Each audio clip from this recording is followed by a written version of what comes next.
یہ سورہ تحریم کی 8 نمبر آیت ہے۔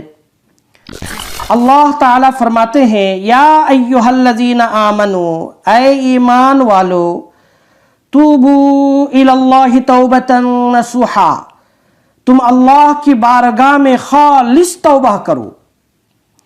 عسیٰ ربکم ان یکفر عنکم سیئاتکم، امید ہے کہ تمہارے رب تمہارے گناہوں کو معاف کر دیں گے۔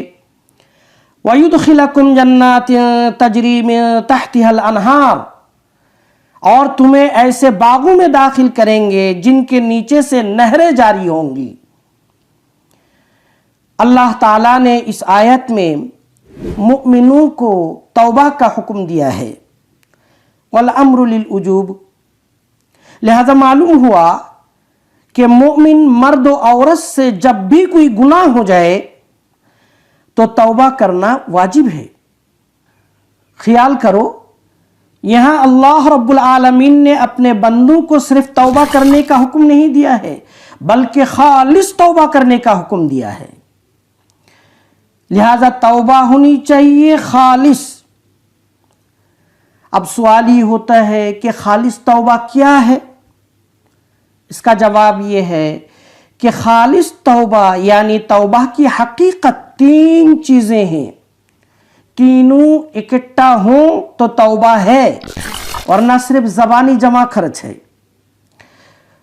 توبہ کے 3 ارکان ہیں، ان میں سب سے پہلا اور بنیادی رکن ہے ندامت، کی ہوئی برائی پر ندامت کے آنسو بہانا، یہ ہے توبہ کا سب سے اہم رکن۔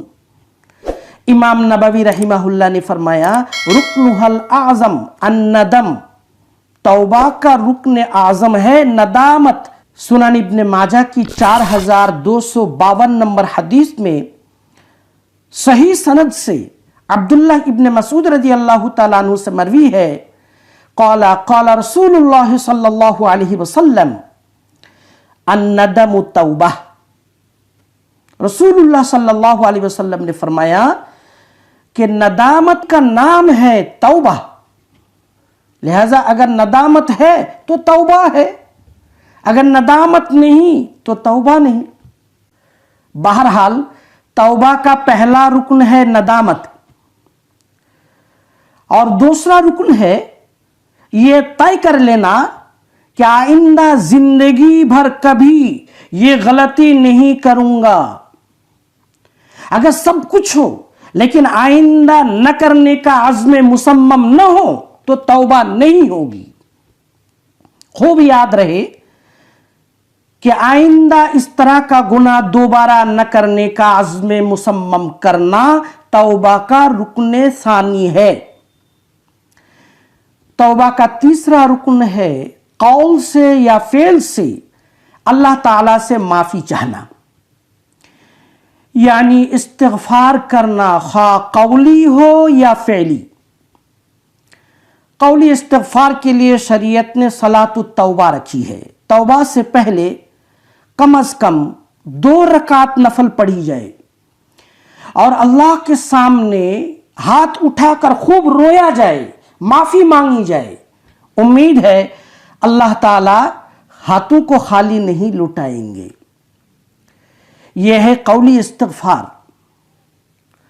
اور فعلی استغفار یہ ہے کہ کوئی ایسا بڑا نیک عمل کیا جائے جس پر اللہ یا اللہ کے رسول صلی اللہ علیہ وسلم کی طرف سے گناہ کی معافی کا اعلان ہے، جیسا کہ حج۔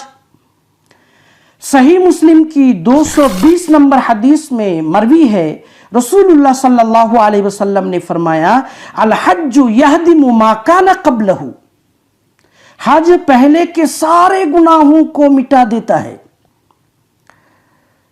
یہاں یہ سوال ہوتا ہے کہ گناہ کبیرہ تو توبہ کے بغیر معاف نہیں ہوتے، تو پھر حج سے کیسے معاف ہو گئے؟ علماء نے اس کا یہی جواب دیا ہے کہ حج فعلی استغفار ہے۔ خلاصہ کلام یہ ہے کہ توبہ کی حقیقت 3 چیزیں ہیں۔ نمبر 1